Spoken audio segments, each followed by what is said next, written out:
चलो बच्चों, आज हम पढ़ेंगे सीआरओ के बारे में। सीआरओ को ब्लॉक डायग्राम और उसकी वर्किंग देखेंगे।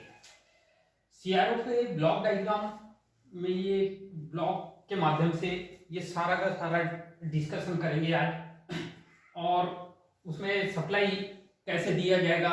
ठीक है, वर्टिकल एम्पलीफायर, हॉरिजॉन्टल एम्पलीफायर, यहाँ पे अलग अलग प्रकार के एम्पलीफायर होंगे, ऑल्टरनेटर होगा, ये सारे के सारा जो है कैसे कनेक्शन होंगे उनके और उनको कैसे एनर्जाइज किया जाएगा।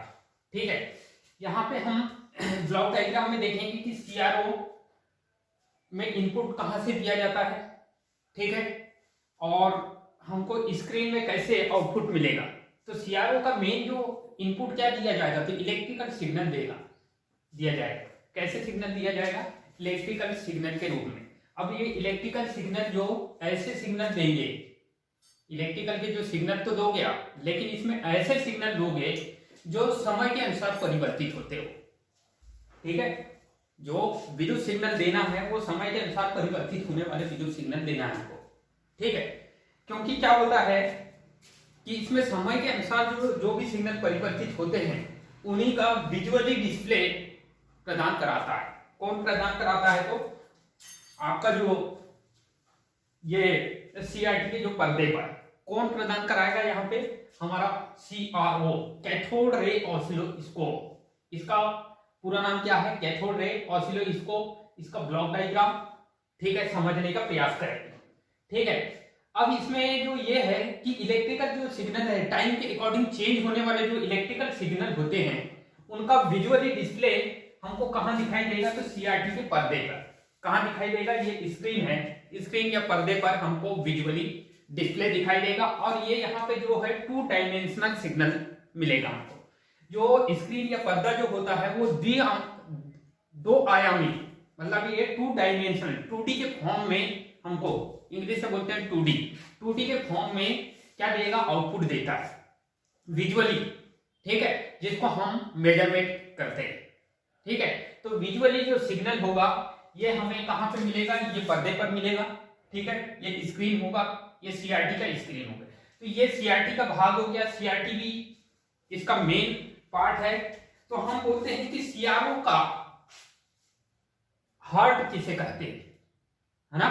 मेन यहाँ पे बहुत सारे क्वेश्चन, छोटे छोटे क्वेश्चन मैं आज बताने की कोशिश करूंगा, विद एग्जाम्पल के माध्यम से बताऊंगा। ये ऐसा डायरेक्टली नहीं बताऊंगा मैं, एक एग्जाम्पल के माध्यम से कैसे ये वर्क करता है।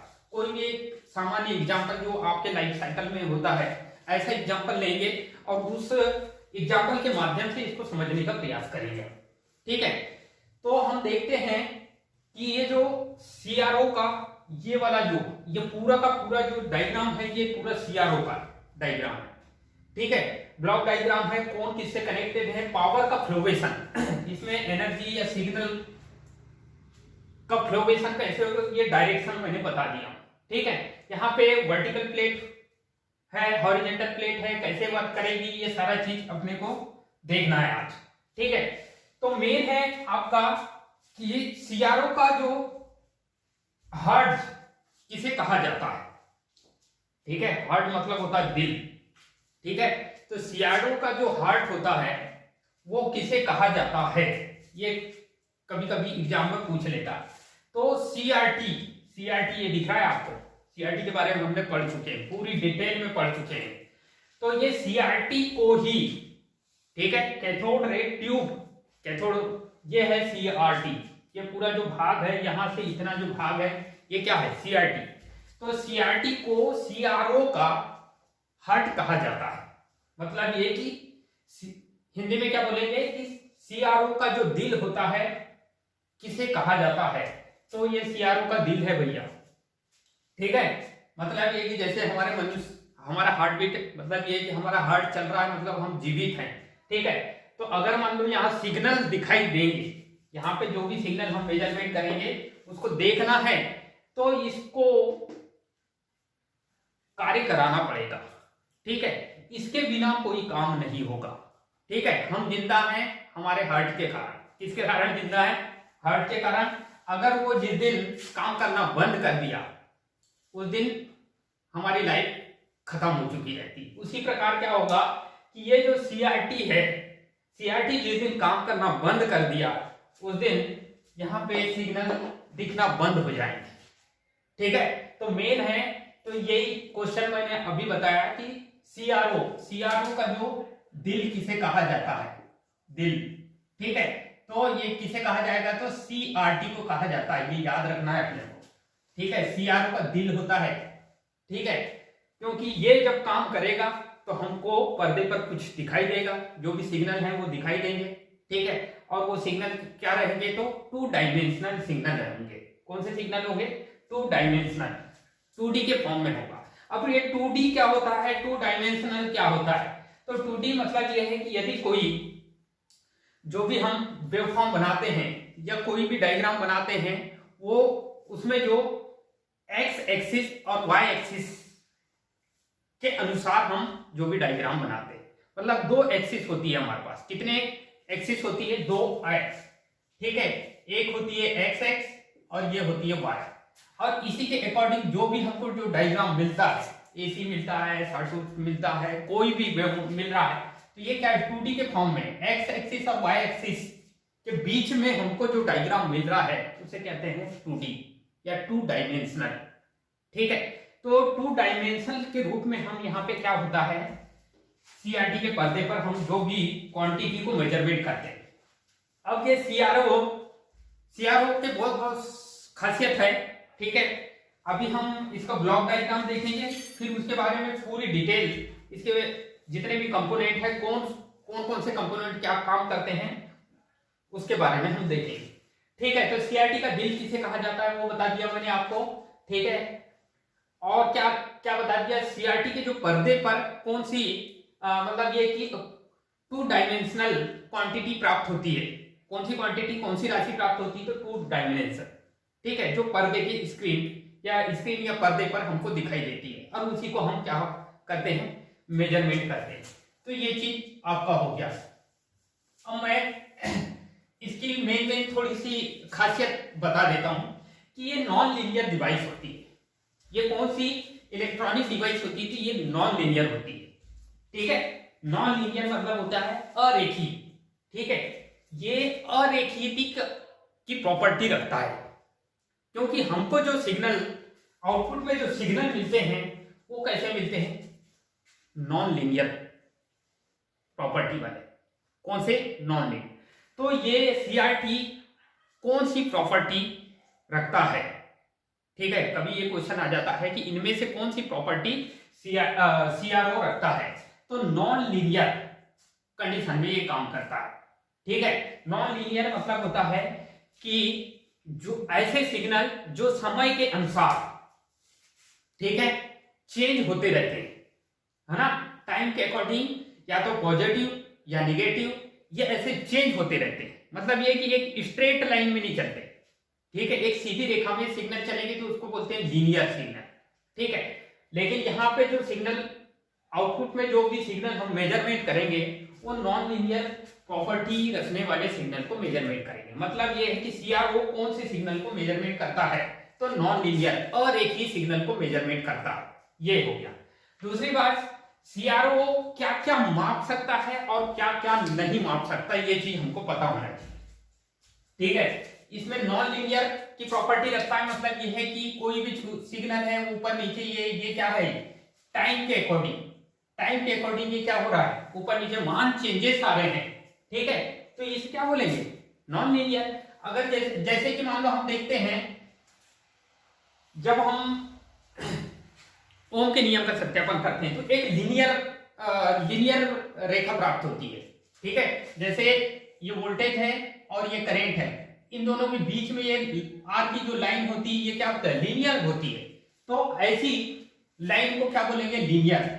और जो लाइन क्या होती है, ये ऐसी नॉन लीनियर, जो ऊपर भी फ्लो होती है नीचे भी फ्लो होती है, एक्स एक्सिस के ऊपर और एक्स एक्सिस के नीचे। एक्स ये वाई एक्सिस के आगे भी रहती है और वाई एक्सिस के पीछे भी रहती है। तो ये क्या होगा, जो भी क्वांटिटी होती है ये क्या होती है, नॉन लीनियर कहलाती है। आ गया समझ। ठीक है, इसी को बोलते हैं अरेखीयता का गुण रखता है ना। तो सीआरओ अरेखीयता का गुण रखता है। दूसरी बात, सीआरओ का हर्ट्ज के बारे में बता दिया मैंने कि सीआरओ का हर्ट्ज किसे कहा जाता है, सीआरटी को कहा जाता है। ठीक है, अब ये क्या क्या कौन सी राशियों को माप सकता है और ये कौन सी राशियों को नहीं माप सकता, ये चीज हमको पता होना चाहिए। विद्युत पावर को छोड़कर, है ना, कौन सी पावर को छोड़कर, विद्युत पावर को छोड़कर बाकी सभी क्वांटिटी, सभी राशियों को माप सकता है। ठीक है, कौन से पावर को छोड़कर, विद्युत पावर को छोड़कर। मतलब ये है कि सीआरओ से विद्युत पावर को हम माप नहीं सकते, ये क्वेश्चन आता है। ठीक है, ये बहुत बार एग्जाम में पूछा गया है कि सीआरओ इनमें से कौन सी राशि को माप नहीं सकता, तो विद्युत शक्ति को नहीं माप सकता, बाकी सब राशियों को माप सकता है। ठीक है, इंडक्टेंस, रिएक्टेंस, कैपेसिटेंस, रेजिस्टेंस, ठीक है, वोल्टेज, धारा, पावर फैक्टर, ये सारी जितनी भी राशियां होती है ये सभी को माप सकता है। ये वोल्टेज को भी माप सकता है, धारा को भी माप सकता है। ठीक है, पावर फैक्टर मतलब cos फाई को भी माप सकता है ये। ठीक है, cos फाई भी मेजरमेंट करते, रेजिस्टेंस मेजरमेंट करते हैं इससे। ठीक है, कैपेसिटेंस मेजरमेंट करते हैं, इंडक्टेंस मेजरमेंट करते हैं, यानी सारे जितने भी इलेक्ट्रिकल क्वांटिटी होती है ये, ठीक है, ये सारी क्वांटिटियों को मापता है, लेकिन पावर को नहीं माप सकता है। ठीक है, तो ये मेन इसकी खासियत पता होना चाहिए कि ये पावर को नहीं माप सकता, ये पावर को नहीं मापेगा। ठीक है, बाकी सभी राशि, ये फेस एंगल को मापता है। मतलब ये कि फेस कोण कहते हैं इसको, फेस डिफरेंस भी बोलते हैं, फेस डिफरेंस को भी मेजरमेंट करता है। ठीक है, या उसको बोलेंगे फेस शिफ्ट भी बोलते हैं, फेस डिफरेंस या फेस शिफ्ट एक ही चीज है ना, फेस शिफ्ट भी मेजरमेंट करता है। मतलब ये कि बहुत सारी क्वांटिटी, फेस शिफ्ट हो गया, वोल्टेज हो गया, धारा हो गया, पावर फैक्टर हो गया, रेजिस्टेंस हो गया, कैपेसिटेंस हो गया, इंडक्टेंस हो गया, ये सारे विद्युत राशियों को ये मापेगा, लेकिन पावर को नहीं मापता। ये चीज हमको पता होना चाहिए। ठीक है, अब आगे हम चलते हैं, तो ये इसकी मेन खासियत मैंने आपको बता दिया। तो सीआरओ का ब्लॉक डायग्राम के बारे में हम चर्चा करेंगे और एक एग्जांपल के माध्यम से हम चर्चा करेंगे, क्योंकि क्या है, जनरली हम अगर बुक के हिसाब से चर्चा करेंगे या उसके हिसाब से, तो ये रटने वाली बात हो गई। हमको एक एग्जांपल के माध्यम से समझना है कि कौन किससे कनेक्टेड होता है। मतलब यह है कि एक इंसान, यहाँ पर बहुत सारे लोग जुड़े भी हैं। ठीक है, अब वो कब किससे कनेक्टेड होते हैं, ये लोगों के माध्यम से हम वो लोगों को एक एग्जांपल बनाएंगे और उसी के अकॉर्डिंग हम समझने का प्रयास करेंगे। यहाँ पे हम देखेंगे, यहाँ से स्टार्ट करते हैं। इधर ये तो मैंने जनरली आपको यहाँ पे थोड़ा सा ओवरव्यू कर दूंगा मैं। ठीक है, सीआरटी के बारे में पहले की वीडियो में हम डिस्कस कर चुके हैं, ज्यादा और डिस्कस नहीं करेंगे, शॉर्टकट में डिस्कस करेंगे। पहले तो ये देखते हैं कि ये जो सबसे पहला जो है vertical input signal, vertical input signal किसको देंगे हम, और वो वोल्टेज बेस्ड सिग्नल होंगे। वर्टिकल इनपुट सिग्नल को वोल्टेज बेस्ड सिग्नल कहा जाता है। कौन से, वोल्टेज बेस्ड मतलब वोल्टेज से आधारित सिग्नल। और वोल्टेज से आधारित सिग्नल किसको देंगे हम, वर्टिकल डिफ्लेक्टिंग प्लेट को देंगे। किसको देंगे हम, वर्टिकल डिफ्लेक्टिंग प्लेट को। ठीक है, ये है वर्टिकल। वर्टिकल मतलब इस टाइप की, ऐसी, है ना, ऐसी सीधी खड़ी हुई रेखा को हम बोलते हैं, इसको वाई अक्ष में अगर जो रेखा मिलती है वो वाई अक्ष को क्या बोलते हैं हम, वर्टिकल। तो ये वर्टिकल डिफ्लेक्टिंग प्लेट, ये बहुत बार एग्जाम में पूछा गया है कि वर्टिकल डिफ्लेक्टिंग प्लेट को किस प्लेस में या कैसे स्थान में रखा जाता है। तो वर्टिकल नाम है, लेकिन इसको प्लेट किया जाता है हॉरिजेंटल। ये चीज हमको याद रखना है।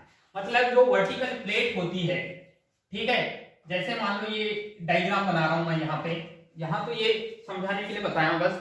बाकी जो ये प्लेस जो होती है, प्लेस मतलब सीआरटी के अंदर जो प्लेट होना मतलब होता है उसको स्थापित कैसे करते हैं। तो ये वर्टिकल है, लेकिन इसको हॉरिजेंटल स्थापित करते हैं, ये याद रखना, इस टाइप से ऐसा वर्टिकल प्लेट को। ठीक है, इसको हॉरिजेंटल मतलब इस फॉर्म में स्थापित किया जाता है या रखा जाता है। ठीक है, या उसका इंस्टॉलेशन किया जाता है। ठीक है, सीआरटी की जो ट्यूब के अंदर कैसा रखा जाता है, ये कभी क्वेश्चन पूछा जाता है तो इसको हॉरिजेंटल पोजीशन में रखा जाता है। ठीक है, इसका नाम क्या है, वर्टिकल डिफ्लेक्टिंग प्लेट है, लेकिन इसको कैसी किस पोजीशन में रखा जाता है, तो ये इस टाइप की हॉरिजेंटल। ठीक है, एक्स एक्स के मतलब अनुसार रखा जाता है। अगर ये पूछा जाता, कभी एग्जाम में पूछा जाता है कि हॉरिजेंटल डिफ्लेक्टिंग प्लेट को इस ट्यूब के अंदर, सीआरटी के अंदर कैसा प्लेस्ड किया जाता है या स्थापित कैसे किया जाता है, तो इसको वर्टिकल स्थापित करते हैं। ये वर्टिकल स्थापित कर दिया है। ये चीज हमको याद रखना अनिवार्य है, बहुत ही इंपॉर्टेंट है, ये यहां से रिलेटेड क्वेश्चन आते हैं। ठीक है, ये वर्टिकल प्लेट है और ये हॉरिजेंटल, मतलब विपरीत डायरेक्शन में उसको स्थापित करेंगे। ठीक है, ये चीज हमको पता होना चाहिए। अब चलो बात करते हैं कि वर्टिकल इनपुट सिग्नल ये होते हैं वोल्टेज बेस सिग्नल। कौन से सिग्नल होते हैं, वोल्टेज बेस सिग्नल होते हैं। ठीक है, वोल्टेज बेस सिग्नल होंगे। ठीक है, मतलब वोल्टेज पर आधारित, वोल्टेज बेस का मतलब होता है वोल्टेज पर आधारित सिग्नल।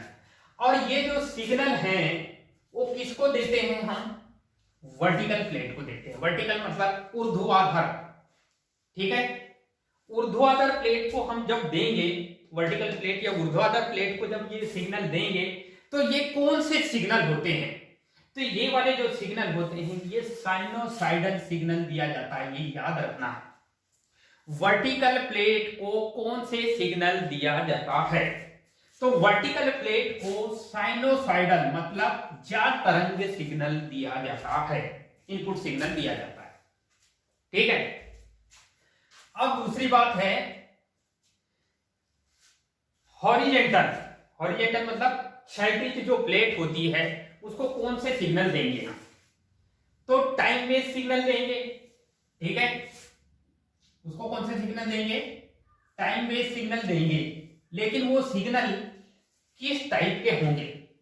ठीक है, ये वाली जो प्लेट को टाइम से रिलेटेड सिग्नल देना है, ये वाली प्लेट को, वर्टिकल प्लेट को वोल्टेज पर आधारित सिग्नल देना है, वो साइनोसाइडल सिग्नल होगा। लेकिन इसको जो सिग्नल देंगे या तो आराधाती तरंग वाली हो या ट्राइंगुलर त्रिकोणीय शेप्ड वाली। ठीक है, आराधाती इस टाइप की ऐसी तरंग होती ना, ये आराधाती तरंग। ठीक है, या ट्राइंगुलर शेप वाली जो तरंग है इस टाइप की, ये इस टाइप की ट्राइंगुलर शेप्ड वाली जो तरंग होती है, ये तरंग दिया जाता है ना। तो ये दो प्रकार की तरंग दिया जाता है। ठीक है, या दो प्रकार का यहाँ पे वोल्टेज अप्लाई किया जाता है। यहाँ पे वोल्टेज जो वर्टिकल एम्पलीफायर में डिफ्लेक्टिंग प्लेट में कौन सा वोल्टेज अप्लाई किया जाता है, तो साइनोसाइडल वोल्टेज। यहाँ पे कौन सा वोल्टेज अप्लाई किया जाता है, ठीक है, हॉरिजेंटल डिफ्लेक्टिंग प्लेट में कौन सा वोल्टेज अप्लाई किया जाता है, तो आराधाती या ट्राइंगुलर शेप्ड वाली तरंग का वोल्टेज अप्लाई किया जाता है। ये चीज पता हो गया हमको, है ना। अब हम देखेंगे, इसको समझने का प्रयास करेंगे, इसका ब्लॉक डायग्राम कैसे, पावर का फ्लोएशन कैसे इनपुट देंगे, ये पावर का फ्लोएशन देखेंगे हम। सबसे पहले हम एक, ये देखो, ये इस टाइप की ये लीड निकली है। ठीक है, लीड तो आप जानते होंगे, या इसको नोब कहा जाता है यहाँ। ठीक है, सीआरओ के लिए एक केबल होता है, नोब एक प्रकार की केबल होती है, बहुत ही काम की केबल होती है, इनपुट केबल होती है। मतलब यह है कि वर्टिकल ऑल्टरनेटर को इनपुट देती हो। किसको इनपुट देगी है, वर्टिकल, सबसे पहले वर्टिकल ऑल्टरनेटर। ठीक है, वर्टिकल ऑल्टरनेटर को इनपुट सिग्नल कौन देगा, तो यहाँ पे ये नोब देगी, सीआरओ की नोब होती है। ठीक है, 1 मीटर या 1.5 मीटर समथिंग लंबाई लेंथ होती है उसकी। ठीक है, एक प्रकार की केबल होती है, बहुत काम की चीज होती है। ठीक है, उसके बारे में अभी बता रहा हूं। ये नोब जो है इसको लीड भी कहा जाता है, या इसको बोलेंगे केबल के नाम से भी जाना जाता है। मतलब सीआरओ का एक केबल, कनेक्टिंग केबल होता है जो इनपुट सिग्नल को कनेक्ट करता है, और वो साइनोसाइडल सिग्नल को क्या करेगा, कनेक्ट करेगा। कौन से सिग्नल कनेक्ट करेगा, साइनोसाइडल। ठीक है। तो ये जो नोब होती है, ये नोब का बहुत ही इंपॉर्टेंट काम होता है, क्योंकि क्या होता है, ये नोब से बहुत इफेक्ट होता है। हमारे जो सिग्नल होते हैं, वहां से सिग्नल जो प्राप्त करते हैं, ठीक है, कि क्योंकि ये जो नोब है हम हाथ से कनेक्ट करें। ये देखो यहाँ पे ये यहाँ पे ये दिखाई, इसको टीप कहा जाता है। क्या बोलते हैं? टीप। टीप मतलब ये कि जो भी सिग्नल मेजरमेंट करना है, ठीक है, स्टील की पिन टाइप की होती है ये, इसको पिन या टीप कहा जाएगा, ठीक है। तो ये टीप जो है उस पॉइंट में रखना होता है, ठीक है। जैसे कि मान लो एसी धारा मेजरमेंट कर रहे हैं, तो फेस में इसको कहां रखेंगे हम? फेस में रखेंगे, ठीक है। ये वाली जो टिप है इसको कनेक्ट करना है फेस में। मैं प्रैक्टिकली आपको बताऊंगा, प्रैक्टिकल का जो सीआरओ का जो प्रैक्टिकली पूरा कैसे काम करता है, कैसे वेवफॉर्म देता है, ये प्रैक्टिकली आपको एक वीडियो बनाऊंगा, ठीक है, और उस वीडियो के माध्यम से आपको समझाने का प्रयास भी करूंगा, ठीक है। लेकिन अभी आप मात्र इतना ही समझने की कोशिश करो कि ये जो टिप होती है इसको हम फेस में, एग्जाम्पल बता रहा हूं, इसको फेस में कनेक्ट करेंगे। अब फेस में कनेक्ट करेंगे तो हाथ से कनेक्ट करेंगे ना, पैर से तो कनेक्ट करेंगे नहीं, हाथों से ही कनेक्ट करोगे। तो ये हाथ से जब पकड़ के ऐसा लगाएंगे, उसको टच करेंगे, और ये जो इस टाइप की जो दिख रही है, ये क्लैंप टाइप का रहता है। ये क्लैंपिंग यहीं से निकला हुआ रहता है, ये सीधा, ठीक है। एक वायर यहां से कनेक्टेड रहता है, इसको एक क्लैंप टाइप का रहता है, ठीक है। जैसे अपन बैटरी में पॉजिटिव नेगेटिव प्लेट में ऐसा क्लैंप फंसा देते हैं ना, वैसे ये फंसाने का ये रहता है ये, ठीक है, क्लैंप टाइप का। इसे कहा न्यूट्रल के जो वायर में कनेक्ट कर दिया जाता है। इसको फेज के वायर में कनेक्ट करेंगे, और न्यूट्रल ये वाला जो है ये न्यूट्रल, ये सर्किट कंप्लीट करा देगा, ठीक है। मतलब ये एक प्रकार का अर्थ का काम करता है, ठीक है, सर्किट कंप्लीट कराने का काम करता है। ये फेज का काम करेगा, ठीक है। तो ये टीप को फेज में कनेक्ट करेंगे। अब क्या होता है, जैसे हम ऐसा पकड़ते हैं तो ये यहाँ पे हमारा जो हैंड कैपेसिटेंस बहुत एग्जांपल इंपॉर्टेंट होता है। यहाँ पे जो एक दोष उत्पन्न होता है, दोष बोलेंगे हम, यहाँ पे बहुत ही इंपॉर्टेंट दोष पैदा हो जाता है। हमारे हाथ से रिलेटेड एक दोष होता है, जो हमारे हाथ होते हैं इससे रिलेटेड एक दोष होता है, ये दोष काम करने लगता है, ठीक है। अब ये दोष कैसा होता है वो देखते हैं। तो इसको हैंड कैपेसिटेंस दोष कहा जाता है। कौन सा दोष बोलेंगे? Hand capacitance. जैसे हम पकड़ते हैं और टच करते हैं तो हैंड कैपेसिटेंस के कारण हमको आउटपुट में जो है वो प्रॉपरली सिग्नल नहीं मिलते, ठीक है। अब हैंड कैपेसिटेंस पैदा होने से हमारे हाथों का एक कैपेसिटेंस होता है, हमारे हाथों की एक धारिता होती है, ठीक है। क्या होती है? हमारे हाथों की एक धारिता होती है, वो धारिता का प्रभाव इफेक्ट पड़ने लगता है, उसे हैंड कैपेसिटेंट इफेक्ट कहा जाता है, या हाथों की धारिता का प्रभाव कहा जाता है। तो कहां पे? ये लीड में, ठीक है। ये नोब जो यूज कर रहे हो वो नोब में होता है, हाथों की धारिता का प्रभाव होने लगता है जैसे ही हाथ से आप टच करते हो और जो भी कैलकुलेशन करने की कोशिश करते हो, तो ठीक है। तो ये हाथों की धारिता के कारण एक हमिंग पैदा होती है, ठीक है। मतलब इसमें कौन कौन से प्रभाव काम करते हैं? तो हाथों की धारिता का प्रभाव भी पड़ने लगता है, हमिंग प्रभाव भी पड़ने लगता है यहाँ पे, और बाहर इंटरफेसिंग प्रभाव। मतलब ये है कि अवांछनीय, इंटरफेसिंग का मतलब होता है बाहर से जो अवांछनीय ध्वनियां वगैरह आती है, या विद्युत चुंबकीय तरंग, या दुनिया भर की ये सारे अवांछनीय सिग्नल जो है इससे टच करने लगते हैं, जिसके कारण क्या होता है, यहाँ पे जो भी इनपुट सिग्नल देंगे तो आउटपुट में ये प्रॉपरली हमको दिखाई नहीं देगा, या हमको आउटपुट में प्रॉपर उसका मान नहीं दे पाएगा, ठीक है। आगे समझ। तो कुल मिला के ये क्या होगा, हैंड कैपेसिटेंस के प्रभाव को हम कम करने के लिए 3 प्रकार के ये नोब का यूज करते हैं। एक निम्न धारिता नोब होती है, ठीक है, एक निम्न धारिता नोब होती है, ठीक है, एक सोर्स फॉलोअर नोब होती है, ठीक है। 3 प्रकार की नोब के बारे में आपको बताऊंगा मैं, ठीक है।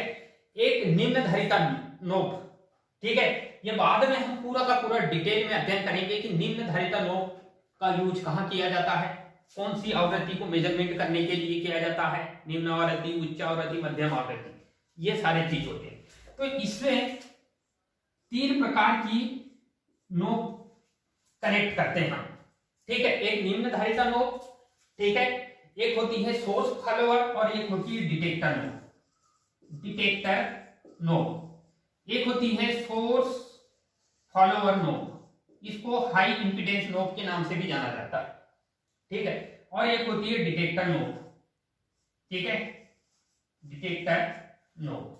तो तीन प्रकार के हम नोब का या केबल का या लीड का उपयोग करते हैं मेजरमेंट करने के।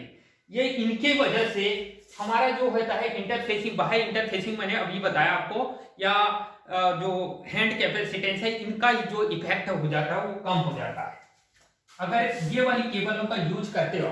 साधारण केबल का यूज करते हो आप, एक नॉर्मल केबल का यूज करते हो जिनमें ये सारा सिस्टम, उनमें कुछ सिस्टम लगाना होता है केबल के अंदर, ठीक है।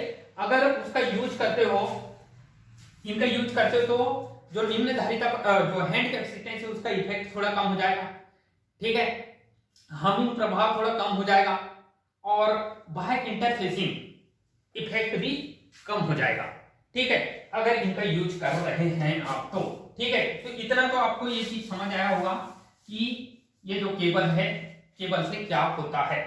अब ये केबल से हम इनपुट सिग्नल आरोपित करते हैं, कहां पे आरोपित करेंगे पूरा एक एक डिटेल में बता रहा हूं मैं आपको। मसला ये है कि ये केबल एक इंसान है, इसने इसको कनेक्ट करना है किससे, इन दोनों पिनों को किससे कनेक्ट करना है, तो जो भी सिग्नल मेजरमेंट कर रहे हैं, जैसे कि मान लो आपको video signal, audio signal, radio signal, कोई भी एसी के कोई भी सिग्नल, क्योंकि क्या होता है सीआरओ जो होता है जीरो, सीआरओ की एक प्रॉपर्टी और खासियत बता देता हूं, 0 हर्ट्ज से लेकर गीगा हर्ट्ज तक की फ्रीक्वेंसी को मेजरमेंट करता है ना। जो भी सिग्नल होते हैं 0 हर्ट्ज के भी सिग्नल को मेजरमेंट करता, मतलब डीसी सिग्नल मेजरमेंट करेगा 0 हर्ट्ज, कोई फ्रीक्वेंसी नहीं होती तो ये डीसी सिग्नल कहता है। तो 0 हर्ट्ज की जो फ्रीक्वेंसी के सिग्नल से लेकर गीगा हर्ट्ज की फ्रीक्वेंसी वाले सिग्नल को ये क्या कर सकता है, ये पूरा सीआरओ मेजरमेंट कर सकता है, ठीक है। तो ये चीज फ्रीक्वेंसी मतलब 0 हर्ट्ज से लेकर कितने गीगा हर्ट्ज तक, गीगा हर्ट्ज तक की फ्रीक्वेंसी को ये मेजरमेंट करने का काम करता है, ठीक है। ये चीज समझ आ जाना। तो ये वाली नोब से हम 0 हर्ट्ज वाली फ्रीक्वेंसी वाले सिग्नल जो भी सोर्स है वो कनेक्ट करेंगे, या गीगाहर्ट्ज सिग्नल वाले वो सोर्स कनेक्ट करेंगे। तो कुल मिला के ये जो पिन है वो सोर्स से कनेक्ट करता है, मतलब पिन बोलता है सोर्स को। मान लेते हैं कि यहाँ पे एक अल्टरनेटर रखा है, चलो ये है अल्टरनेटर, अल्टरनेटर का ये यहाँ पे से फेस निकला है और यहाँ से न्यूट्रल निकला है, ठीक है ना। अब इसकी हमको क्या करना है, इसका वोल्टेज मेजरमेंट करना हो या फ्रीक्वेंसी मेजरमेंट करना, जो मेजरमेंट, टाइम पीरियड मेजरमेंट करना है, कुछ भी मेजरमेंट कर सकते हो, क्योंकि सीआरओ क्या करता है, वोल्टेज, धारा, फ्रीक्वेंसी, पावर फैक्टर, दुनिया भर के सारे जितने भी राशियां होती है इलेक्ट्रिकल पावर को छोड़कर सारी मेजरमेंट कर सकता है। ये मल्टीपर्पज डिवाइस होती है, इलेक्ट्रिकल डिवाइस होती है, ठीक है। तो ये जो है इसको क्या करेंगे, ये वाली जो टिप को कनेक्ट करेंगे ये फेस से, और ये जो है ये इसको कनेक्ट करेंगे हम इससे। तो ये जो केबल बोलता है अल्टरनेटर को, मुझे आप करंट दीजिए, ठीक है, मतलब ये निम्न मान की उच्च मान की जो भी करेंट जैसे वो उसको टच करता है, ठीक है, ये यहां से टच करता है, तो ये वाले जो इलेक्ट्रिकल सिग्नल इस केबल के माध्यम से कहां पे जाते हैं, वर्टिकल ऑल्टरनेटर, ठीक है। तो ये जो केबल है वो कोई भी डिवाइस को, है ना, जिसमें वोल्टेज मेजरमेंट करना हो, किसी भी डिवाइस, जैसे कि कोई भी इलेक्ट्रिकल डिवाइस है, या तो वोल्टेज मेजरमेंट करना हो, या धारा मेजरमेंट करना हो, या पावर फैक्टर मेजरमेंट करना हो, जो भी, तो उससे हम टच कर देंगे। तो केबल ने या ये नोब ने इसको कनेक्ट करा, जिसकी वजह से यहाँ के जो इलेक्ट्रिकल सिग्नल हैं इनके माध्यम से, ये लीड के माध्यम से वर्टिकल ऑल्टरनेटर में इनपुट हो जाते हैं। मतलब यह है कि वर्टिकल इनपुट ऑल्टरनेटर क्या होता है, तो ये वर्टिकल जो ऑल्टरनेटर होता है, वर्टिकल मतलब इस टाइप के जो वोल्टेज वाले वाई अक्ष में काम करने वाले जो वोल्टेज वाले जो सिग्नल हैं उनको इनपुट कराता है, ठीक है, वर्टिकल ऑल्टरनेटर। इनपुट करने का काम कौन करता है, तो ये नोब करती है, और नोब को सिग्नल कौन देता है, तो बाहर की कोई भी डिवाइस, एसी में काम करने वाली कोई, एसी या डीसी में काम करने वाली कोई भी डिवाइस देती है। तो ये अपने सिग्नल इसको दिया, ये अपने सिग्नल इसको देगा। अब ये वर्टिकल ऑल्टरनेटर क्या होता है, वर्टिकल ऑल्टरनेटर जो होता है, ठीक है, वो बाहर से सिग्नल जो भी आते हैं उसको ऑल्टरनेट करता है। ऑल्टरनेट करना मतलब ये जो ऑल्टरनेटर है इसके अंदर रहता है ट्रांजिस्टर। क्या होता है, इसके अंदर इलेक्ट्रॉनिक सर्किट होता है, ठीक है, जैसे ट्रांजिस्टर। और वो ट्रांजिस्टर ये ऑल्टरनेट करने का जो काम करता है वो बता रहा हूं मैं, कि ये जो इसके अंदर जो ऑल्टरनेटर के अंदर एक ट्रांजिस्टर होता है, ये ट्रांजिस्टर को हम कौन से मोड में रखा जाता है ताकि ये ऑल्टरनेटर की तरह व्यवहार करेगा, ठीक है।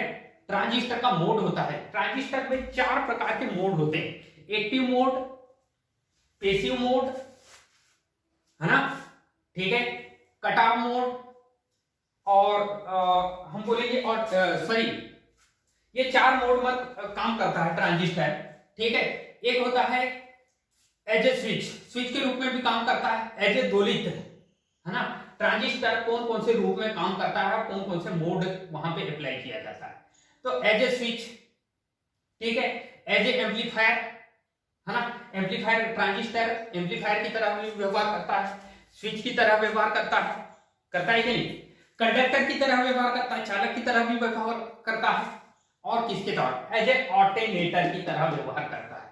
मतलब यह है कि यहाँ पे ऑल्टरनेटर, ट्रांजिस्टर जो है ऑल्टरनेटर की तरह व्यवहार करेगा, तो वो कौन से पैसिव मोड में काम करेगा, कौन से मोड में काम करेगा, पैसिव, ठीक है, इनएक्टिव मोड के नाम से भी जाना जाता है, ठीक है। एक्टिव का अपोजिट होता है इनएक्टिव, मतलब यह है कि निगेटिव, वहां पे कौन कौन सी बाइसिंग प्रदान की जाती है ट्रांजिस्टर, तो निगेटिव और निगेटिव दोनों में, इनपुट में भी निगेटिव बाइसिंग, आउटपुट में भी निगेटिव बाइसिंग। जैसे कि मान लो ये यहाँ पे ट्रांजिस्टर बना देता हूं आपका, ये ट्रांजिस्टर है इस टाइप का, है ना, तो यहाँ पे जो है निगेटिव, इनपुट में भी क्या होगा, इनपुट में भी निगेटिव देना है, और आउटपुट में भी क्या होगा, निगेटिव सप्लाई देना है, ठीक है। आउटपुट पे कलेक्टर, इनपुट में जो बेस को निगेटिव देना है, आउटपुट में कलेक्टर को भी निगेटिव देना है। तो यहाँ ये जो कौन सा मोड में काम करेगा, तो ये वाला जो मोड हो जाएगा, ये कौन सा मोड होगा आपका, ऑल्टरनेटर की तरह व्यवहार करेगा, इसको बोलेंगे इनएक्टिव मोड कहा जाएगा, इनएक्टिव मोड, और ये ऑल्टरनेटर की तरह बिहेव करेगा, व्यवहार करेगा, ठीक है, समझ आ गया ना। तो ऑल्टरनेटर की तरह जो ये वर्टिकल ऑल्टरनेटर है वो ऑल्टरनेट कैसे करता है, मतलब यहाँ पे, क्योंकि देखो वर्टिकल एम्पलीफायर ये बोलता है, ये भी एक, मान लो एक इंसान है, मान लो इन्होंने बोला कि मुझे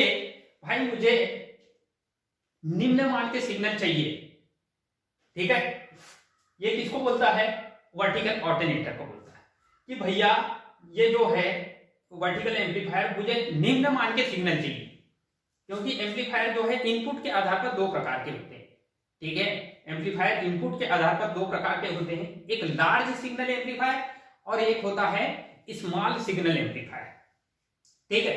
तो यहां पे जो एम्पलीफायर यूज किया गया है वो स्मॉल सिग्नल एम्पलीफायर यूज किया गया है, ठीक है, यहां पे जो एम्पलीफायर यूज किया गया है स्मॉल सिग्नल एम्पलीफायर, ठीक है। लार्ज सिग्नल एम्पलीफायर हम यूज क्यों नहीं करते हैं, क्योंकि लार्ज सिग्नल उसमें कुछ मतलब ये है कि हमको जो आउटपुट में प्रॉपर्ली सही ढंग से नहीं देगा, इसलिए क्या होगा, स्मॉल सिग्नल एम्पलीफायर का यूज करेंगे, एक्यूरेसी के साथ आउटपुट दिखाएगा, जो भी काम करेगा ये एक्यूरेसी के साथ काम करेगा, निम्न से निम्न मान के सिग्नल इसको इनपुट किया जाता है, मतलब लो वोल्टेज वाले मान, है ना, लो वोल्टेज जैसे 0.1 वोल्ट, 0.2 वोल्ट, कोई भी अप सो ऑन, जितने भी जो निम्न से निम्न वोल्टेज वाले सिग्नल भी इनपुट कराएंगे तो उसका हाई वोल्टेज में कन्वर्ट करेगा। मतलब ये कि एम्पलीफायर का काम क्या होता है, निम्न को उच्च बनाना, निम्न मान के जो सिग्नल मिलते हैं उसको उच्च मान के सिग्नल में परिवर्तित करना, ठीक है। तो ये एम्पलीफायर ने वर्टिकल एम्पलीफायर वर्टिकल ऑल्टरनेटर से बोलता है भैया मुझे चाहिए निम्न मान के सिग्नल। ठीक है, यहां पे अगर ऑल्टरनेटर यूज नहीं करते तो यहां से जो सिग्नल दे रहे हैं कि केबल के माध्यम से यहां उच्च मान के भी सिग्नल जा सकते हैं। ये उच्च मान के सिग्नल है इधर जो प्रभावित करेंगे हमारे डिवाइसों को। ठीक है, इसलिए क्या होगा या प्रॉपरली हमको स्क्रीन में प्रॉपरली दिखाई नहीं देगा। ठीक है, जो भी मेजरमेंट करेंगे वो उतने अच्छे से, क्योंकि उसमें मैंने ये पहले ही बता दिया कि बहुत सारे दोष पाए जाते हैं। ठीक है, बहुत हाई फ्रीक्वेंसी या जो हाई वोल्टेज वाले सिग्नल होते हैं उनमें और बहुत ज्यादा इंटरफेरेंस पैदा हो जाता है, बहुत सारी चीजें पैदा हो जाती है। ठीक है, जो इसकी वजह से तो ये क्या होता है कि वर्टिकल एम्पलीफायर जो होता है वो वर्टिकल ऑल्टरनेटर को बोलता है कि भैया मुझे लो मान के सिग्नल चाहिए। तो ये वर्टिकल ऑल्टरनेटर जो है उसी के अकॉर्डिंग इसको जैसे रिकमेंड करेगा, है ना, उसको ये इसकी रिक्वायरमेंट क्या है, निम्न मान के सिग्नल इनपुट कराना। तो ये उच्च मान के सिग्नल, ये लो सिग्नल इनपुट कराएगा तो यहां पे मिलेंगे हाई सिग्नल, हाई मान के सिग्नल आउटपुट में देगा। ठीक है, तो ये जो वर्टिकल एम्पलीफायर वर्टिकल ऑल्टरनेटर को बोलता है कि निम्न मान के मुझे सिग्नल चाहिए भैया। ठीक है, मुझे बड़े मान के सिग्नल नहीं चाहिए, मुझे निम्न मान के एक निम्न और रेटेड मान के सिग्नल चाहिए। ठीक है, तो वर्टिकल ऑल्टरनेटर उसको इसी के अनुसार सिग्नल देता है। ठीक है, ये यदि ये केबल के माध्यम से ये डिवाइस जो है इनपुट डिवाइस है, इसके माध्यम से अगर यहाँ पे उच्च मान के सिग्नल भी जाते हैं तो उच्च मान के सिग्नल को ये निम्न मान के सिग्नल में परिवर्तित कर लेता है। ऑल्टरनेटर जो होता है, जैसे कि मान लो यहाँ पे इतना वोल्टेज वाले, इसको चाहिए क्या, निम्न वोल्टेज मतलब इस टाइप का एम्पलीट्यूड वाले सिग्नल चाहिए। और इसमें जो आ रहे हैं, इसके अंदर जो आ रहे हैं, अगर मान लो उच्च मान के इतने मान के सिग्नल आ रहे हैं और यही मान के सिग्नल यहां जाएंगे तो वहां पे सही प्रॉपरली वर्क नहीं होगा। तो ये ऑल्टरनेटर जो है वो ये सिग्नल को रिड्यूस कराता है। रिड्यूस मतलब कम कर देता है। उच्च मान के सिग्नल देंगे यहाँ पे, अगर आ भी गए यहाँ पे, निम्न मान के सिग्नल यहां से चले गए तो निम्न मान बड़ी आसानी से उनको जाने देगा। लेकिन ये उच्च मान के अगर सिग्नल कभी आ गए यहाँ पे तो इनको क्या कर देगा, ये निम्न में चेंज कर देगा और यही निम्न मान के सिग्नल यहाँ पे अप्लाई हो जाएंगे। ठीक है, तो ये ऑल्टरनेटर का काम होता है उच्च मान के सिग्नल को एम्पलीफायर की रिक्वायरमेंट के अनुसार, ठीक है, इसकी जो रिक्वायरमेंट होती है उसके अनुसार ये चेंज कर देता है। मतलब निम्न उच्च को निम्न बना देता है और ये निम्न मान के जो सिग्नल है यहाँ पे उच्च मान बना देता है। आगे समझ? ठीक है, तो इस टाइप से हमको ये चीज समझना है। ठीक है, तो एम्पलीफायर ने इसको रिकमेंड किया, वर्टिकल ऑल्टरनेटर को रिकमेंड करता है कि भैया मुझे निम्न मान के सिग्नल चाहिए। ये बोलता है ठीक है, कोई दिक्कत नहीं है, मुझे किसी प्रकार की प्रॉब्लम नहीं है, मेरा काम ही है वो। ठीक है, कि वो उच्च को निम्न में परिवर्तित करने का मेरा काम है, मैं तो अपना काम करूंगा, है ना। तो इन्होंने बोला भैया ठीक है, हम आपके अकॉर्डिंग सिग्नल देंगे। ठीक है, तो वो इसके ये जैसा आप बोलता है उसके अकॉर्डिंग ये काम करता है और उसी के अनुसार ये सिग्नल इसको दे देता है। तो ऑल्टरनेटर का ये काम हो गया, उच्च मान के सिग्नल को निम्न मान के सिग्नल में परिवर्तित करने का काम करता है। आगे समझ? ठीक है, ये चीज समझ आ गया होगा आपको ऑल्टरनेटर का काम। अब उसके बाद होता है इसका काम, मैंने बता दिया कि ये कहां से इनपुट लाता है। तो ये कोई भी सोर्स से, ये यहाँ पे कोई सोर्स होगा उससे इनपुट लाने का काम करता है। उसकी आवृत्ति मापना है, पावर फैक्टर फेज डिफरेंस मापना है, वोल्टेज धारा के बीच अंतर मापना है, तो ये यहाँ से सिग्नल उठाएगा। ठीक है, और ये केबल ने किसको दे दिया, भैया तुम रखो, किसको दे दिया, वर्टिकल ऑल्टरनेटर को, कि ये भैया हमारे सिग्नल हैं, यहाँ पे लो, और उधर ये जो हमारे सिग्नल हमने जहां से लाए हैं वो वाले सिग्नल को आप बताओ कि ये मतलब ये कि इसकी फ्रीक्वेंसी कैसी है, इसकी धारा का मान कितना है, इसकी वोल्टेज का मान कितना है, इसको बताओ। ठीक है, तो इनने जो सिग्नल है किसको दिया, वर्टिकल ऑल्टरनेटर ने बोला कि भैया उच्च मान के सिग्नल में चेंज करना है मुझे, उच्च मान के सिग्नल को निम्न में चेंज करना है, क्योंकि ये इनने बोला है उसके अकॉर्डिंग मैं दूंगा। ठीक है, तो इनने बोला कि ठीक है, हम वैसी सिग्नल देंगे। तो इन्हें निम्न मान कर मतलब यह है कि यहाँ पे अगर मान लो उच्च मान के सिग्नल को निम्न मान के सिग्नल में ये चेंज कर दिया, यही सिग्नल जो है यहाँ पे इनपुट होगा, ठीक है, और यहाँ पे क्या बन जाएगा, ये उच्च मान का रेटेड सिग्नल मिल जाएगा।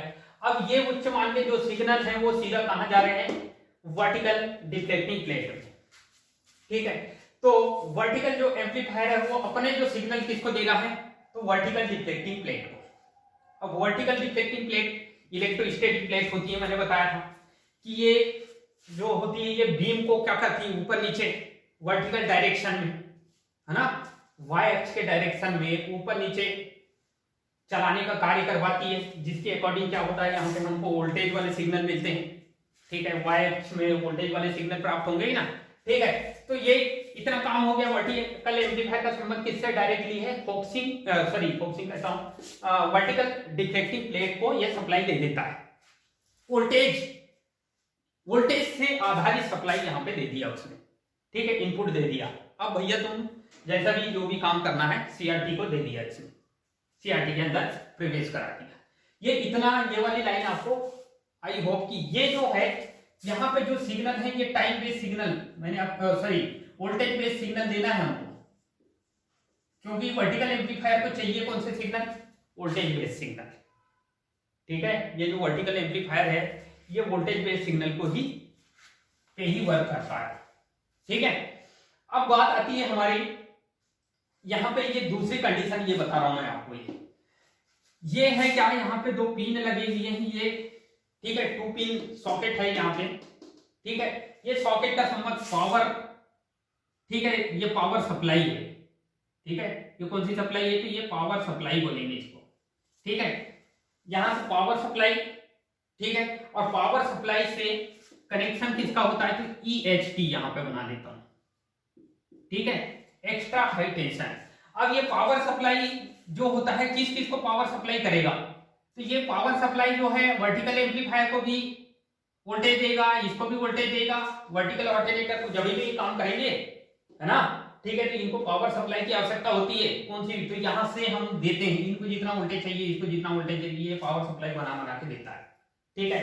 ये इसका संबंध इससे भी रहेगा, है ना, हॉरिजॉन्टल ऑल्टरनेटर से भी रहेगा, इसका संबंध जो है इससे भी रहेगा। मतलब ये सारा ये डायग्राम थोड़ा सा टफ हो जाता है, इसलिए मैंने ये सारी चीजें नहीं बनाई। ये पावर सप्लाई, सबको पावर सप्लाई देने का काम कर, सीआरटी को भी देगा, इसको भी देगा, वर्टिकल ऑल्टरनेटर को देगा, हॉरिजॉन्टल एम्पलीफायर को देगा, हॉरिजॉन्टल ऑल्टरनेटर, साटू जनरेटर, ये जितने भी इलेक्ट्रिकल कंपोनेंट होते हैं या इलेक्ट्रॉनिक कंपोनेंट होते हैं उनको पावर सप्लाई देने का काम करता है, ठीक है। तो ये मेन सप्लायर होता है, ये मिटा दे रहा हूं, बाकी आप समझ जाना, ठीक है, क्योंकि हम एक एक चीज को डिफाइन करने की कोशिश करेंगे यहाँ पे कि कैसे कैसे।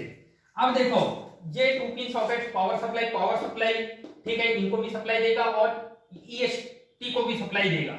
EHT को देगा ये एक रेक्टिफायर होता है, मैंने आपको बताया था, ये रेक्टिफायर हाई वोल्टेज में काम करने वाला एक्स्ट्रा हाई टेंशन वोल्टेज वाला रेक्टिफायर होता है, ठीक है। यही रेक्टिफायर AC को DC में कन्वर्ट कराता है यहाँ पे। तो ये EHT डायरेक्टली का संबंध जो है वो CRT से होता है ना, मैंने आपको पहले भी बताया था कि ये यहाँ पे हाई वोल्टेज चाहिए रहता, ये जो एक्सीलरेटिंग एनोड, ठीक है, ये ग्रिड वगैरह, कैथोड वगैरह, ये सारे जितने भी हैं CRT में कंपोनेंट काम कर रहे हैं, उनको क्या कर ये यहाँ से जो EHT से सप्लाई देती है, ठीक है। इनको पॉजिटिव किसको निगेटिव चाहिए, ये सारा ये EHT देता है।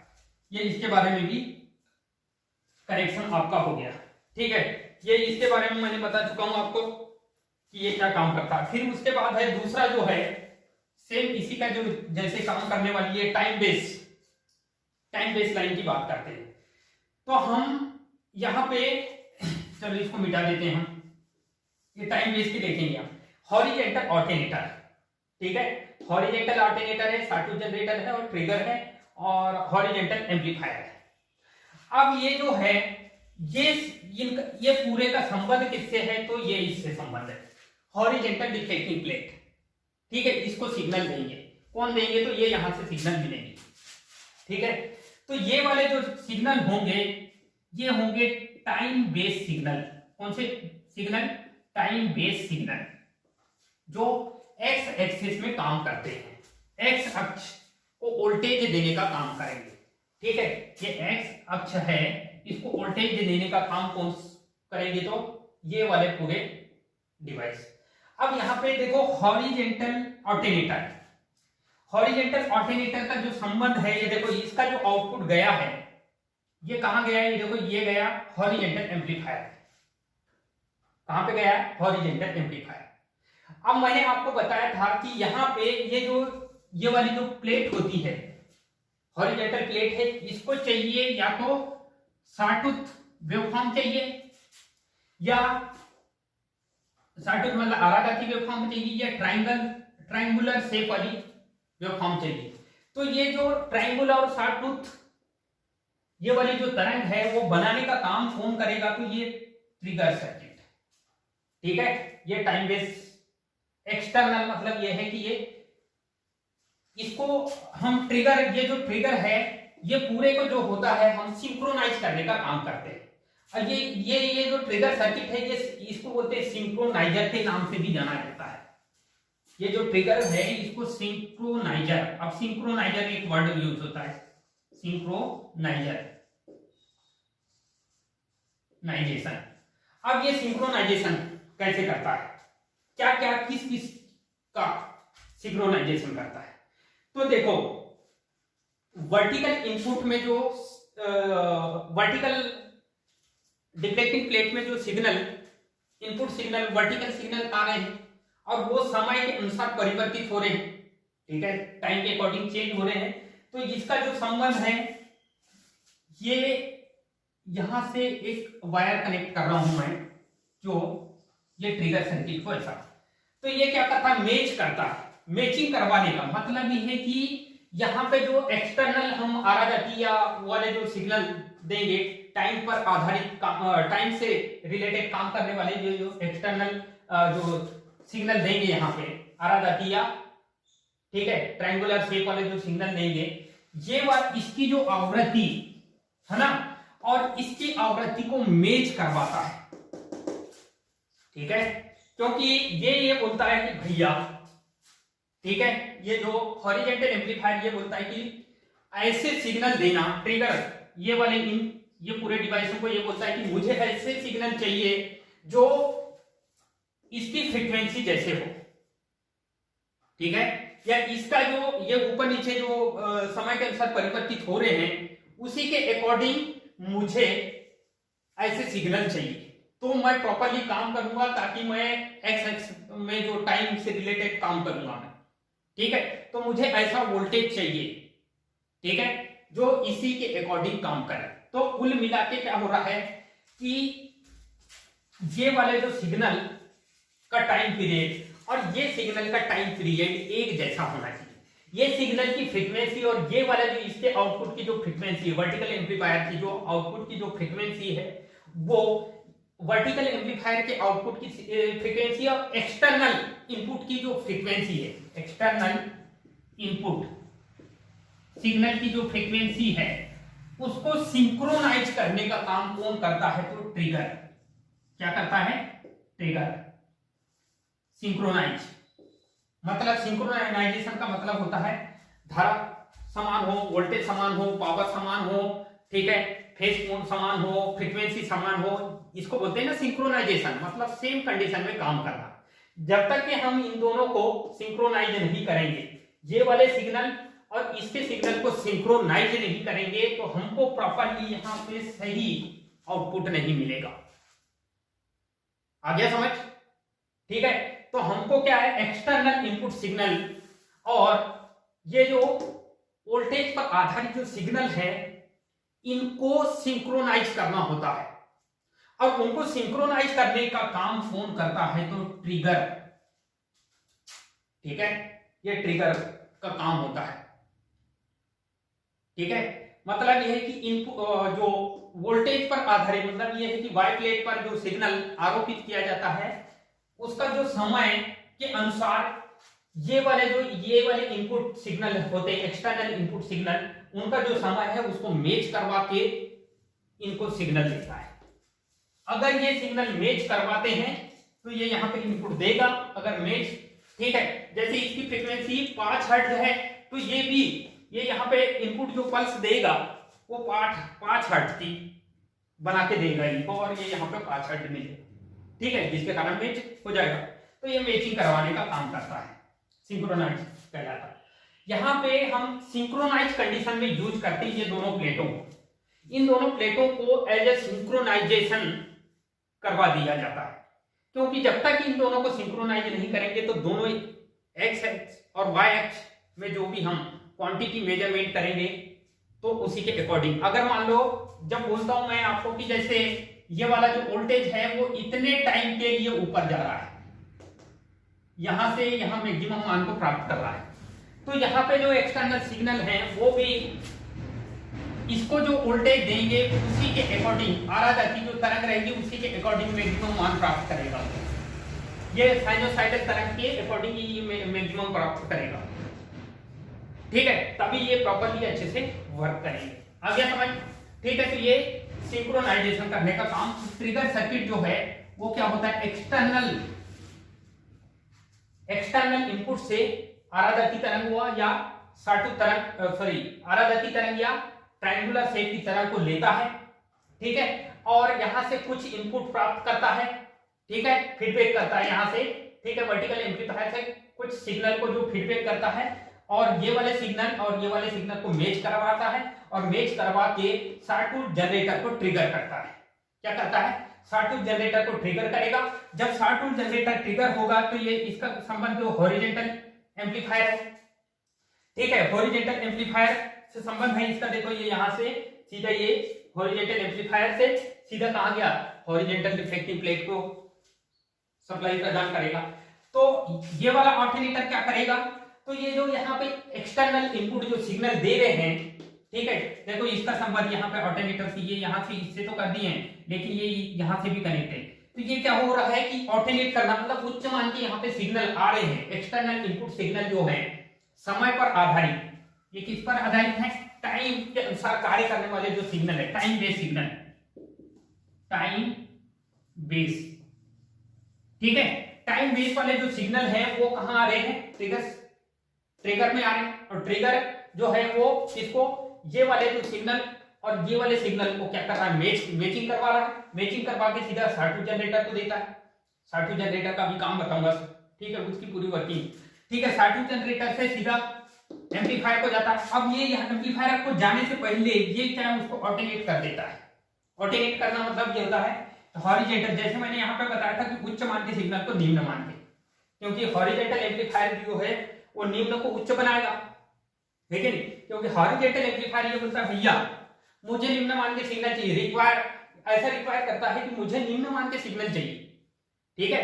अगर ये निम्न मान के सिग्नल ये डायरेक्ट अगर उच्च मान के सिग्नल यहाँ पे जाएंगे तो सीधा यहाँ पे उच्च मान के सिग्नल जो वहां की क्वांटिटी को चेंजेस करेगा, ठीक है, इसलिए क्या करता है कि ये यहाँ पे निम्न मान के सिग्नल चाहिए, और निम्न मान के सिग्नल कौन चेंज करवाएगा, तो ये हम ये सर्किट लगा देते हैं, ऑल्टरनेटर का काम करता है। तो ये हॉरिजॉन्टल जो इनपुट हो रहा है उसको ऑल्टरनेट करेगा, है ना, उच्च मान के सिग्नल को निम्न मान के सिग्नल पे चेंज कर देगा।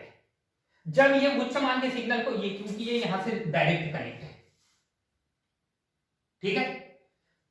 अब ये क्या होता है, साटूथ जनरेटर क्या होता है, तो साटूथ जनरेटर एक दोलित्र परिपथ होता है।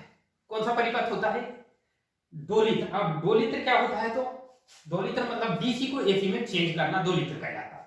यहाँ पे अगर डीसी सिग्नल आ रहे हैं तो उसको एसी में परिवर्तित कर देगा। मतलब ये है कि यहाँ पे कोई एक्सटर्नल इनपुट देंगे, टाइम पर आधारित वाला एक्सटर्नल इनपुट होगा, वो ट्रिगर में जाएगा, ट्रिगर से साटूथ जनरेटर ये ऑसिलेटर की तरह काम करेगा, मतलब ये आराधति वगैरह जो, ठीक है, टाइम के अकॉर्डिंग काम करेगा, और वो अपने सिग्नल हॉरिजॉन्टल एम्पलीफायर को देगा, हॉरिजॉन्टल एम्पलीफायर अपने सिग्नल किसको देगा, ठीक है, हॉरिजॉन्टल रिफ्लेक्टिंग प्लेट को देगा, ठीक है। अब यहाँ के उच्च मान के जो सिग्नल होते हैं उनको चेंज करने का काम जो करेगा, उच्च से निम्न करने का काम कौन करेगा, हॉरिजॉन्टल ऑल्टरनेटर। हॉरिजॉन्टल ऑल्टरनेटर सीधा इससे कनेक्ट है। अब देखो साटूथ जनरेटर से दो प्रकार की सप्लाई निकली है, एक तो प्लेट में जा रही है और दूसरी जो सप्लाई यहां से निकल रही है ये सीधा कहां जा रही है, गेट एम्पलीफायर में जा रही है ना। गेट एम्पलीफायर को हम ब्लैंकिंग परिपथ के नाम से भी जाना जाता है, ठीक है, ब्लैंकिंग ब्लैंकिंग परिपथ के नाम से जाना जाता है इसको, बहुत ही ठीक है। ये एक प्रकार का जो है स्क्वायर वेव पैदा करता है, ठीक है। ये कौन सी वेव पैदा करता है? ये एम्पलीफायर जो है एक प्रकार की स्क्वायर वेव, वर्गाकार तरंग पैदा करता है, ठीक है। और ये जो काम कैसे करता है मैं आपको बताया, समय के अनुसार ये काम करता है कि अगर ये ट्रेस पीरियड के लिए, मतलब ये कि ये ट्रेस पीरियड के लिए काम करता है। रिट्रेस पीरियड क्या? ट्रेस पीरियड क्या होता है? जब कोई सिग्नल का मान 0 से मैक्सिमम को प्राप्त करता है उसे ट्रेस पीरियड कहते हैं, ट्रेस पीरियड कहा जाता है। और जो ये मान है मैक्सिमम से 0 आता है उसको रिट्रेस पीरियड कहते हैं, ठीक है। सिग्नल का मान 0 से मैक्सिमम जाना ट्रेस पीरियड, और मैक्सिमम से 0 आना रिट्रेस। तो ये काम कौन से कंडीशन में करता है? तो ये ट्रेस इतने कंडीशन में काम करता है गेट एम्पलीफायर। ये मात्र ट्रेस पीरियड के लिए काम करता है, रिट्रेस पीरियड के लिए काम नहीं करता। इसलिए ये कैसा हमको ये एक निश्चित मान का ये वर्गाकार तरंग डेवलप कराता है, ठीक है। इसको ब्लैंकिंग ऑसिलेटर के नाम से भी जाना जाता है। अब जो ब्लैंकिंग जो परिपथ होता है, ये जो ब्लैंकिंग परिपथ मतलब ये कि ये जो गेट एम्पलीफायर है ये सीआरटी से संबंध रहता है। सीआरटी के किससे संबंध होता है? तो कैथोड के जो ये ग्रिड है, कंट्रोल ग्रिड से संबंध होता है इसका। आगे समझ, तो इतना आपको समझ आया होगा कि कहां कौन सी कंडीशन काम कर रही है, ठीक है। शॉर्ट जनरेटर क्या करता है? तो शॉर्ट जनरेटर ये समय आधारित सिग्नल, मतलब ये समय के अनुसार जो चेंज होने वाले जो सिग्नल है उसकी दो सीआरटी के जो पर्दे पर 2 आयामी आकृति प्रदान करने का काम करता है शॉर्ट जनरेटर, ठीक है। आगे समझ, सीआरटी के जो पर्दे पर 2 डायमेंशन वाली जो आकृति है वो कौन देने का काम करता है? तो शॉर्ट जनरेटर। अगर शॉर्ट जनरेटर नहीं होगा तो यहाँ पे 2 आयाम मतलब 2 डायमेंशनल वाली जो आकृति है वो हमको नहीं दिखाई देगी, ठीक है।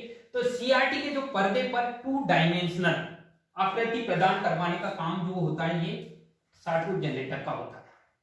आगे समझ, ट्रिगर क्या करता है? बाहर से इनपुट लेता है, ठीक है, इनपुट पल्स के रूप में लेता है, इनपुट पल्स लेता है, ठीक है। ये वाली पल्स और ये वाले जो इसकी जो पल्स है इन दोनों की आवृत्ति को क्या करता है? समान करवाता है, तब जाके इसको ट्रिगर करता है। इसी के अकॉर्डिंग ये क्या होता है? ये काम करता है।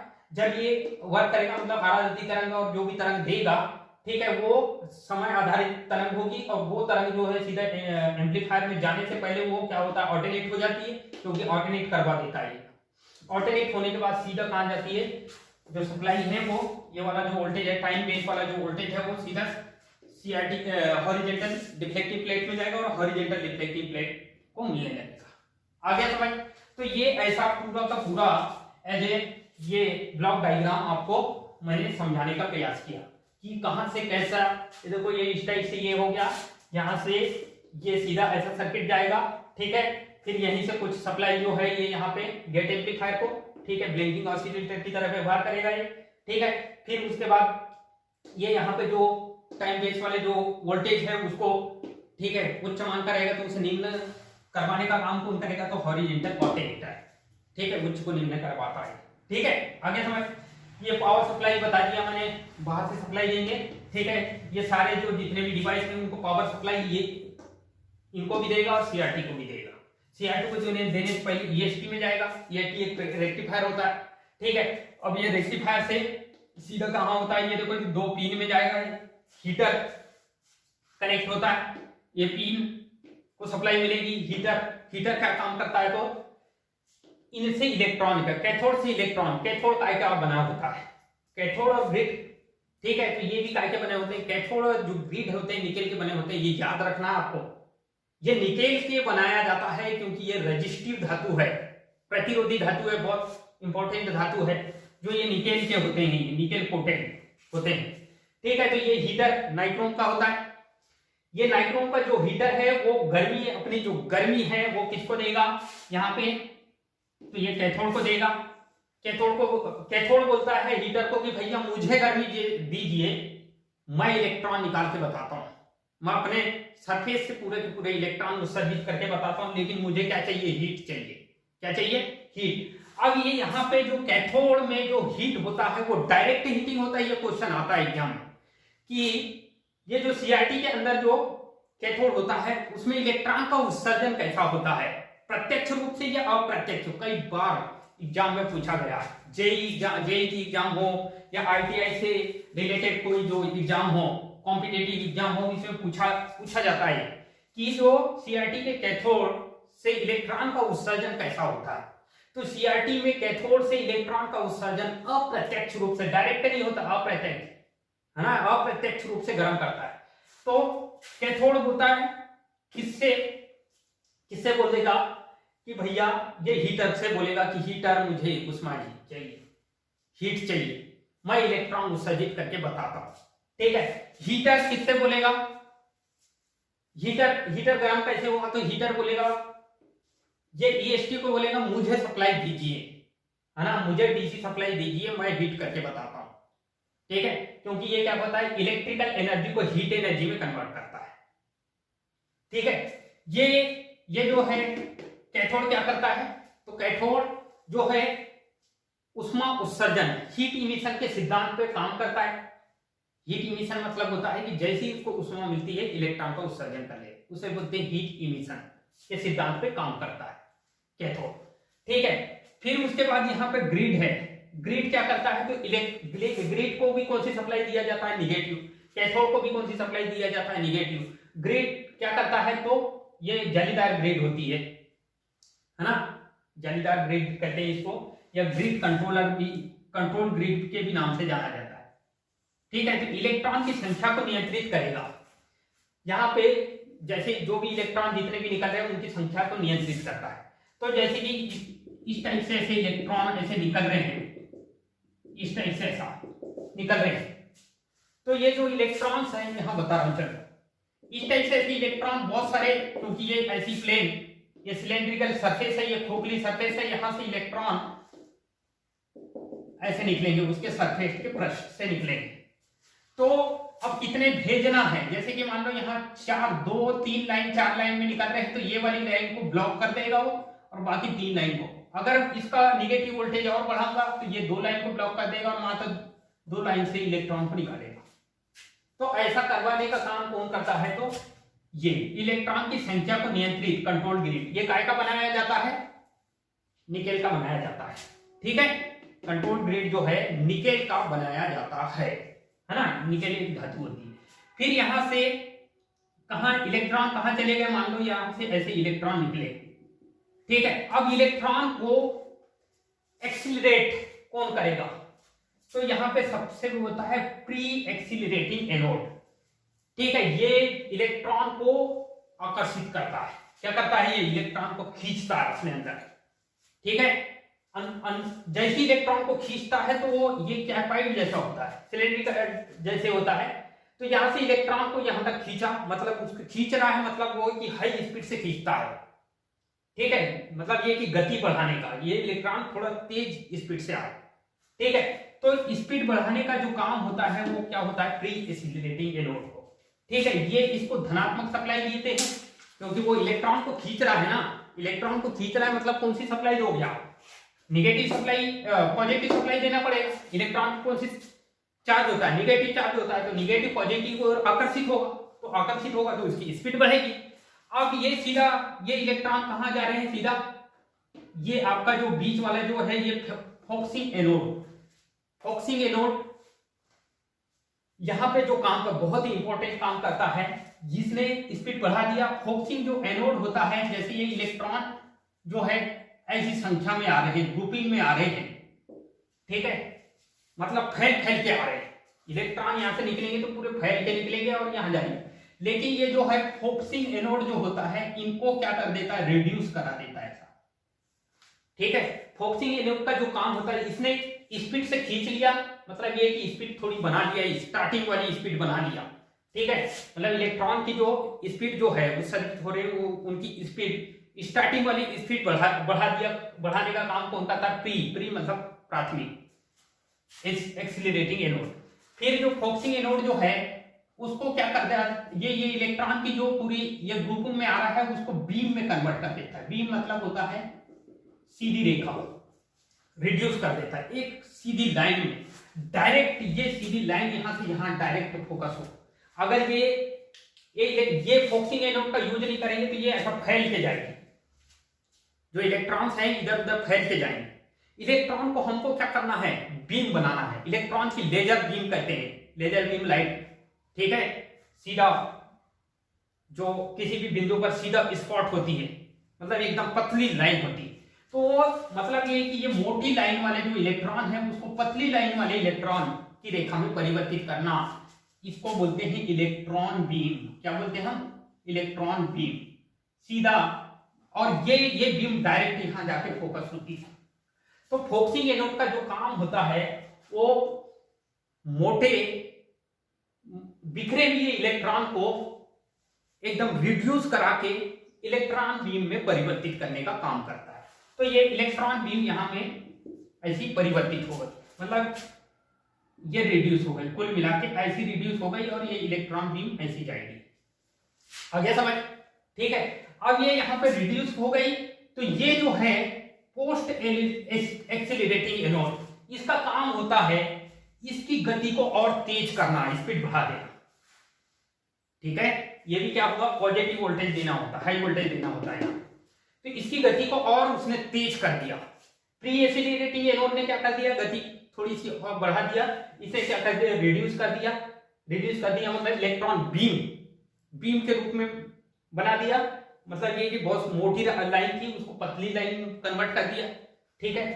फोकसिंग एनोड का काम होता है, ठीक है। और फिर उसके बाद फिर पोस्ट एक्सेलरेटिंग एनोड उसको हाई स्पीड में कन्वर्ट करा दिया, एक्सेलरेट करा दिया। जब इसकी हाई स्पीड से जब यहां जाएगा तो यहां पे दो इलेक्ट्रोस्टैटिक प्लेट मिलेगी, इसको बोलते हैं वर्टिकल डिफ्लेक्टिंग प्लेट। कौन सी प्लेट, वर्टिकल डिफ्लेक्टिंग प्लेट। यहां से जो सिग्नल आ रहे हैं उसके अकॉर्डिंग ये वाली लाइन ऊपर नीचे होगी। तो ये पॉजिटिव, तो ये जैसी अगर ये प्लेट पॉजिटिव होती है और ये निगेटिव होती है तो ये वाली जो बीम है वो कुछ इस डायरेक्शन में फ्लक्चुएट करेगी, इस डायरेक्शन में। यदि क्योंकि यहां पे एसी सिग्नल आ रहे हैं तो कुछ समय के बाद ये पॉजिटिव हो जाएगा और ये निगेटिव हो जाएगा। तो ये वाली जो लाइन है, ये बीम की जो लाइन है वो क्या हो जाएगी, इस टाइप से डिफ्लेक्ट हो जाएगी। आगे समझ। अब ये लाइन जो है ये कितने यहां पे ऐसा कर्व बनाएगा, ठीक है, कि ये कितने समय के लिए ऊपर गई और ये वाली जो लाइन है वो कितने सही, इन दोनों को ऐसा मिला दिया जाएगा तो हमको ये क्या होगा, है ना, इस टाइप से ऐसा सिग्नल हमको यहाँ पे मिल जाएगा, ठीक है। तो ये जो लाइन बनाने का जो है, ये एक्स लाइन और ये वाली वाई लाइन बनाने का जो काम कौन करता है, ये वाली जो लाइन बनाने का काम ये करता है। इसको कितने टाइम पीरियड के लिए ये ऊपर लाइन जा रही है, ठीक है, मतलब ये टाइम ये वाला सेट करता है, ये सेटिंग रहती है, ये टाइम पीरियड, क्योंकि टाइम बेस से सिग्नल है, कितने समय के लिए ये वाली जो लाइन है ऊपर रहेगी और कितने समय के लिए ये नीचे आ जाएगी। आ गया समझ कि ये इसका काम है कि कितने समय ऊपर रखना और कितने समय नीचे लाना, ठीक है, ये इसका काम है। और इसका काम क्या है, मात्र ऊपर लेके जाना, कितना ऊपर लेके जाना। ये जो प्लेट का काम है, कितना हाइट तक के, वाई अक्ष में कितना हाइट तक के ऊपर लेके जाना, ठीक है, और कितने हाइट तक नीचे लेके आना, और कितने हाइट तक के ऊपर तो लेके चले गया लेकिन कितने समय तक के वहां रखेगा, वो उसका निर्धारण कौन करेगा, ये प्लेट करेगी। 1 सेकेंड 0.1 सेकेंड के लिए ऊपर रख रहा है, 1 सेकेंड के बाद फिर नीचे खींच दिया, फिर ऊपर हो गया 0.1 सेकेंड में, फिर नीचे खींच दिया। इस टाइप से ये ऊपर नीचे कराने का काम जो है, ये वाली जो लाइन को ऊपर नीचे कराने का काम ये वाली प्लेट करेगी। आगे समझ। तो ये समय का निर्धारण, जो समय के आधार पर ये जो वोल्टेज का निर्धारण हम करते हैं और हमको विजुअली डिस्प्ले दिखाई देता है। तो इस टाइप से ये वर्क करता है। आप आई होप कि आपको ये समझ आएगा, पूरे के पूरे डिटेल बता दिया मैंने, ठीक है। आगे की जो वीडियो, नेक्स्ट वीडियो में हम देखेंगे इनके वर्किंग, ठीक है, अभी मैं शॉर्ट में ये बता दिया था कि ये ऐसे ऐसा काम करता है, इसका संबंध ये कनेक्शन पूरा कैसे कनेक्ट होगा, कहां से पावर का एनर्जी का फ्लो कहां से होगा, सिग्नल का फ्लोरेशन कहां होगा, कौन किसको आउटपुट देगा, ठीक है, कैसे सीआरटी के अंदर काम करेगा, ठीक है, पावर सप्लाई ईएसटी का काम क्या होगा या ऑल्टरनेटर, ये सारी डिटेल मैंने आपको पूरा बताने का प्रयास किया। ठीक है, तो आई होप कि आपको ये सारा चीज समझ आया होगा। नेक्स्ट वीडियो में हम इसकी पूरी डिटेल देखेंगे, हर चीज की डिटेल देखेंगे कि ये नोब कितने प्रकार की होती है, ये क्या काम करता है, किस मटेरियल का बना होता है, ठीक है, ये वर्टिकल एम्पलीफायर में है ना कौन से मोड में काम करता है, ये सारा पूरे ये गेट एम्पलीफायर क्या क्या काम करता है, आराधकी तरंग कैसे देता है, ठीक है, साटू जनरेटर का काम क्या होता है, ट्रिगर का काम क्या होता है, ये सारी की वर्किंग हम नेक्स्ट वीडियो में देखेंगे।